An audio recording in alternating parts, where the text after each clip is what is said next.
SEESTAR S30 and S50 4K stargazing mode is here. Let's see together how it works, what it will do, and how it will improve our stargazing experience with the S30 or S50, and especially with the... I have to interrupt the intro of this video with breaking news.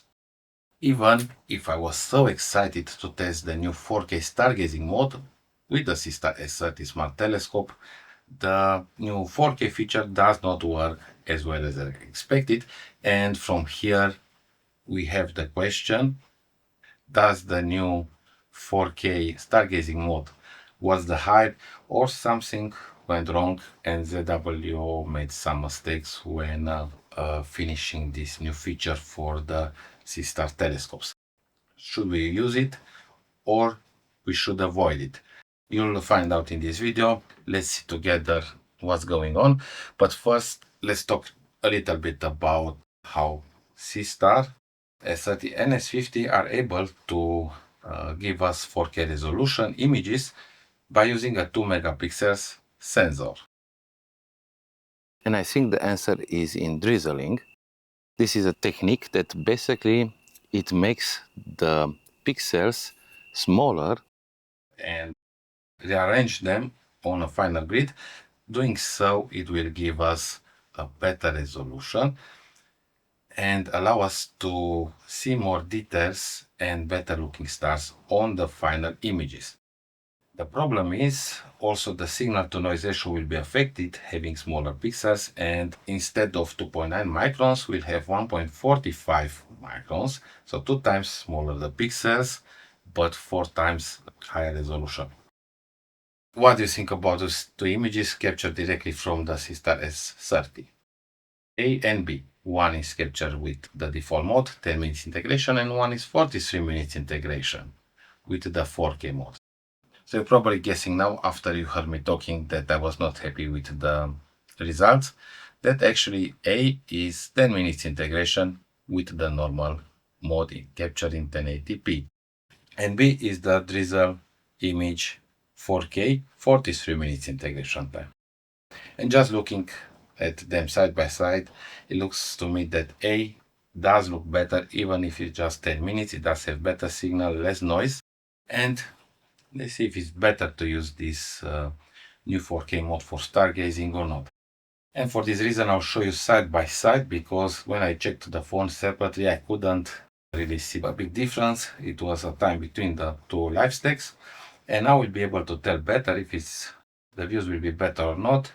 It seems to me that also the views on my phone were similar with the results from the Seestar S30, the one that were not processed, where the 1080p, the default image, looked better even at lower integration time. So this means if you want better views, if you want better data to process, for the moment you should really avoid this feature and do not enable it. Especially if you want to process the stack captured with the S30. I will show you the differences between the same data captured with the S30 stacked in PixInsight compared with the live stack made with the Seestar app. Before checking more the results with Andromeda Galaxy, I want first to show you the first test with Messier 2 star cluster, where I made a short plan in Full HD and in 4K. However, the 4K mode, or when you use drizzling, is best to use for a large data set, at least 100 images with the Seestar telescopes. Because time was very short last night, I was able to capture only a short plan. And zooming in here, it was nice to see that on a short test, I didn't see the noise problem on the drizzled image, the 4K version. The noise levels were similar actually with the other image. So this was a little bit strange, why in this image the noise was similar, and in the other that was actually a larger integration time, 43 minutes, compared with 15 minutes integration that we have here for the 4K image of Messier 2. So here the result was okay, and I didn't see this issue on this image, and the stars look indeed better on the 4K stargazing mode. However, if we resize this image, the stars will look similar, but still a little bit sharper on the 4K image compared with the Full HD resized. So in this short test, it seems the result was good. I didn't see a problem. However, when going and taking a longer astrophotography plan, not too long, 43 minutes, I encountered this problem when processing Messier 31 live stack. I've selected here more images to be able to make a better comparison. So on the right part of the screen, we have the 4K live stack. In the middle, the one from Seestar S30 processed.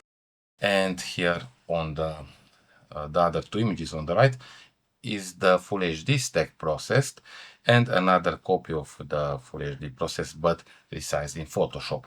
And on the left we have another two stacks, and the second image is a 2x drizzle stack made here in PixInsight, fast using the batch processing and fast batch processing script.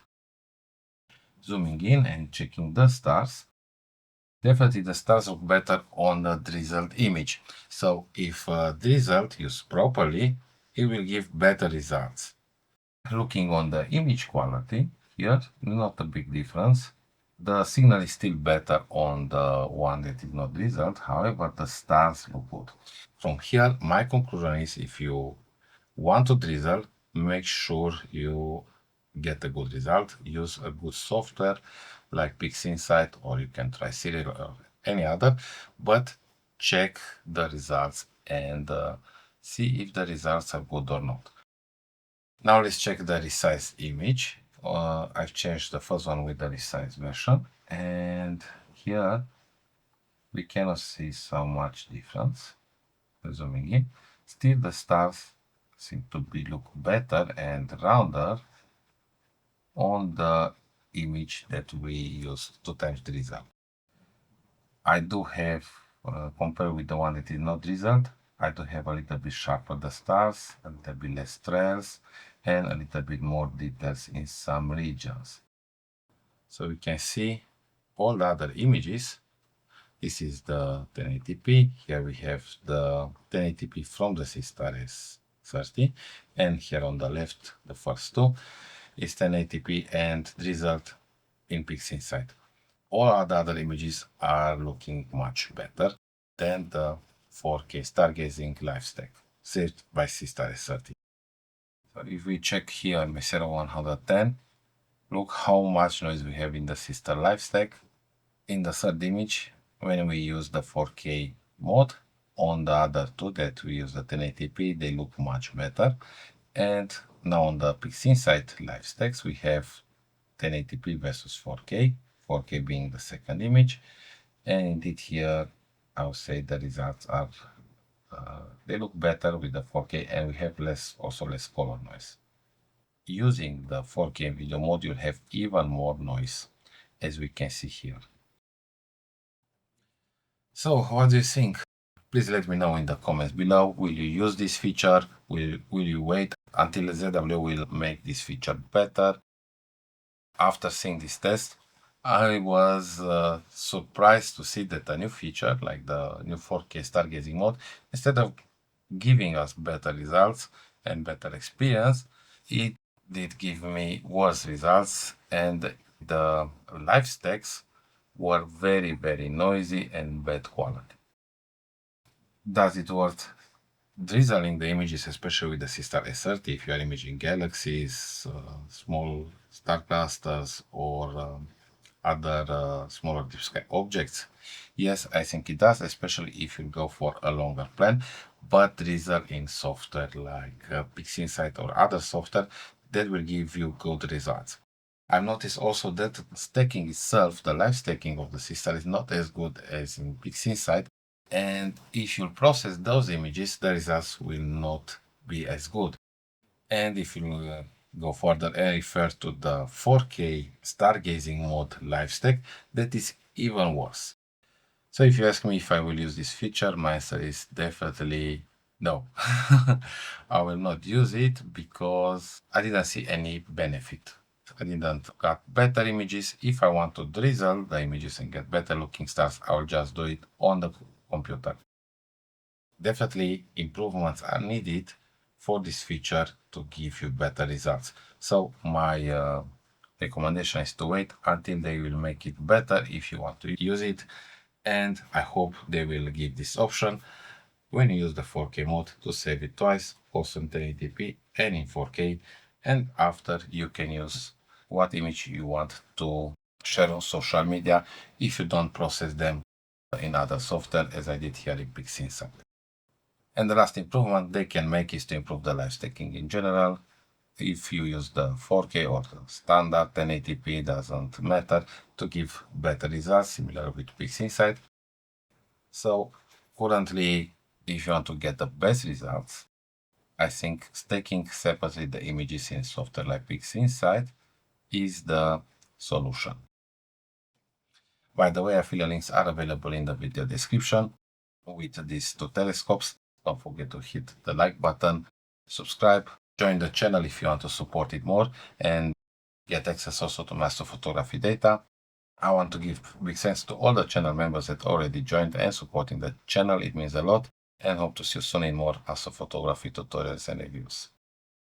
Until next time, I will get some sleep. Very tired after these nights of testing astrophotography. Well, this is all for tonight.